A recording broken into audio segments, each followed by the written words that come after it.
Today we are going to look at a few crankbaits in super smooth slow motion to get a better look at their wobble, or how they push water from side to side, and also listen to them to see what is heard or not. I think you'll be surprised with what happens with the same lure with and without rattles. Well, I learned my lesson the hard way over 20 years ago when I was fishing a tournament on Table Rock Lake.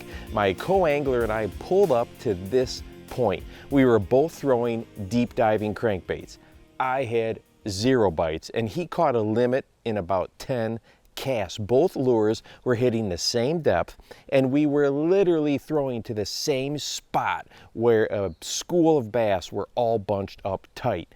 And he tossed me one of his, which I didn't own any of at the time, and I kid you not, I had a limit just a few minutes later. It can make that big of a difference. Now, whether it's because of water displacement related to body shape, rattles, no rattles, depth or speed, a great crankbait angler adjusts and understands the differences in these hard lures. Now let's start with looking at a few lures as they swim toward us and notice the subtle differences in wobble. Now I'm just swimming these in open water and not banging them into the bottom so we can get a better idea of the swimming action. But with that said, I was doing some preliminary research with recording what it sounds like when crankbaits are digging through rocks and hitting them.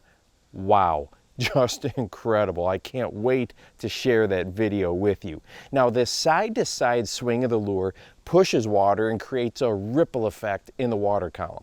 Each lure has its own unique underwater wave pattern. When we look at a few side by side, the subtle differences start to stand out where we can notice them, especially when you look at something like this old Hottentot, which is notorious for its random hunting action. And thank goodness we can look at a lot of crankbaits and easily tell if they're going to have a tighter action or a wider one.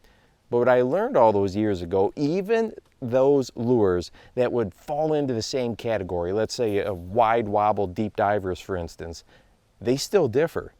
Now let's take a listen to these different lures. Some have rattles and some don't. And we're going to listen to these with the full frequency range so you can really hear those subtle differences. I know we've talked about bass being most sensitive to ranges below 600 hertz, but I was doing some checking, and unless you've got a good pair of studio headphones or monitors, you are not going to really be able to distinguish what those lower frequencies sound like. Most cell phone speakers start to drop off around 800 hertz, and even many laptops and televisions are not able to pick up those lower frequencies as well as professional studio monitors. For example, when I listen to this rattle trap with the low pass filter on and have my studio headphones on, I can very distinctly and clearly hear the low and thump of the rattles.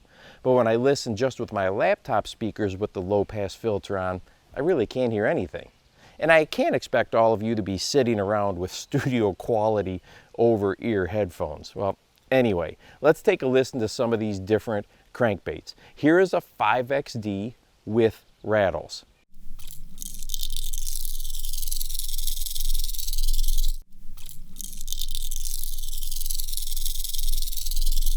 And here is a 5XD without rattles.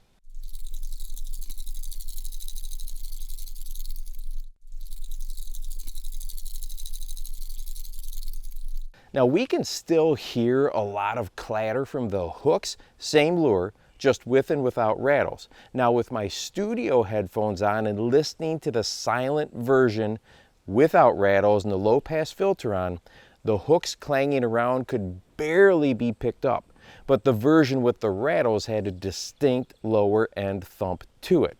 Now here is the shad wrap.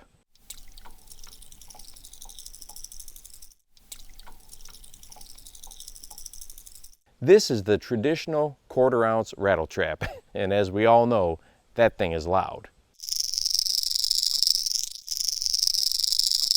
Here's a Bomber Model A.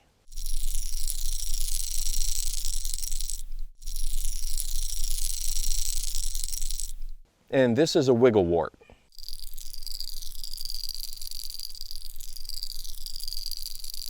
and then back to this old Hottentot, which has no rattles.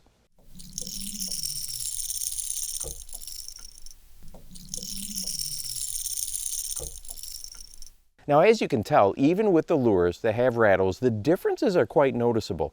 And these two factors, body shape and sound, are only two of the many variables when it comes to crankbaits. But the best crankbait anglers out there know that having a variety of hard baits that we can keep adjusting to figure out the bite is important to success. Unfortunately, one of the barriers for us is that it's expensive to build a hard bait collection, which is why most of us have to do so over many years. But keep mixing it up when you are throwing those crankbaits until you dial in that most effective lure to getting bit on any given day. And hey, if you want to watch a video that goes over the top 5 plastic lures that I think all anglers should own, go ahead and check this one out right here. And make sure that you go out and encourage someone today. You never know how you might just change their life. For the Bass Fishing Life, I'm your host, Steve Rogers.